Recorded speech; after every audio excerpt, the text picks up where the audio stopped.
With the tail done, I'm going to start moving on to making a top. And for that, I'm going to be using a nude toned bikini top and adding a couple of shells to it because that's very typical mermaid.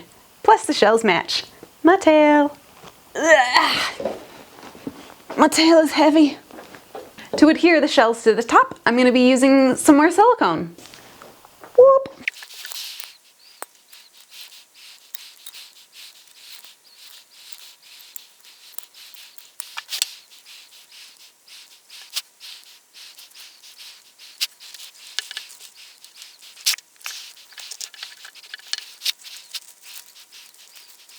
The shells are on, and this would be a fine place to end, but I want to spruce mine up a little bit more, so I'm going to start adding some shells to it.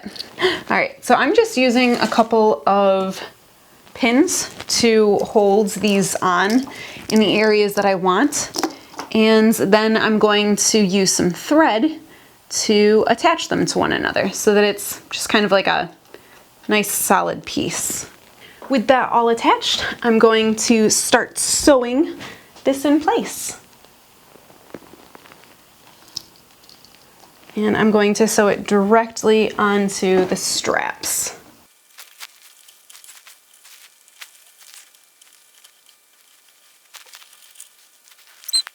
All right, and there we go. We have a shell and bead mermaid top. Yay! I can't wait to wear it. The mermaid shell top is all done. I'm really liking how it turned out and looking forward to putting the entire costume together. If you're interested in seeing how I made the mermaid tail, be sure to check out the previous 2 videos and like and subscribe. See ya! I'm feeling fancy.